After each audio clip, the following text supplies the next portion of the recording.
এখন পর্যন্ত ভারতে বাংলাদেশের 6টি টেলিভিশন চ্যানেলের সম্প্রচার বন্ধ করেছে ইউটিউব। বাংলাদেশের এই চ্যানেলগুলোর ইউটিউব চ্যানেল দেখা যাচ্ছে না ভারত থেকে। শনিবার এক প্রতিবেদনে এ তথ্য জানিয়েছে তথ্য যাচাইকারী প্রতিষ্ঠান ডিশমিশ ল্যাব। গতকাল শুক্রবার ডিশমিশ ল্যাব জানিয়েছিল Jamuna TV, ৭১ TV, Bangla vision এবং মোহনা টিভির ইউটিউব চ্যানেলের সম্প্রচার ভারত থেকে বন্ধ করেছে ইউটিউব। আজ শনিবার ডিশমিশ ল্যাব তাদের হালনাগাদ প্রতিবেদনে জানিয়েছে বাংলাদেশের আরও দুটি টেলিভিশন চ্যানেল সময় টিভি এবং ডিবিসি নিউজের ইউটিউব চ্যানেলের সম্প্রচারও ভারত থেকে বন্ধ করা হয়েছে। এই 6টি চ্যানেলই ইউটিউব ভেরিফাইড। এদের মোট সাবস্ক্রাইবার সংখ্যা ৫,৪২ লাখেরও বেশি।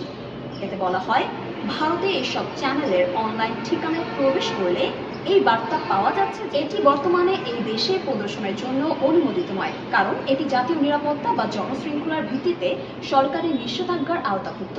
ভারতের তথ্য প্রযুক্তি আইন ২০০০-এর ৬৯ ক ধারার অধীনে সরকারের কাছে এমন অধিকার রয়েছে, যদি কোনো তথ্য জাতীয় নিরাপত্তা, সার্বভৌমত্ব কিংবা জনশৃঙ্খলার জন্য হুমকি সৃষ্টি করে তবে সেটি বন্ধ করার নির্দেশনা দিতে পারে।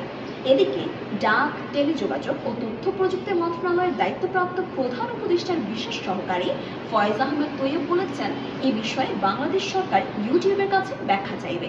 যদি সুস্পষ্ট ব্যাখ্যা না পাওয়া যায় তাহলে পাল্টা পদক্ষেপ নেওয়া হবে। বিষয়টি নিয়ে শুক্রবার রাতে ফয়েজ আহমেদ নিজের ফেসবুক অ্যাকাউন্টে একটি পোস্ট দেন।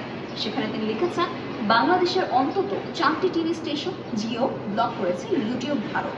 ব্রডকাস্ট মিডিয়ামের ভৌগোলিক লোকেশন হিসেবে বাংলাদেশকে ব্লক করায় ভারতে বসবাসরত বাংলাদেশি নাগরিকদের যারা এসব চ্যানেল নিয়মিত দেখেন তাদের অধিকার ক্ষুণ্ণ হচ্ছে।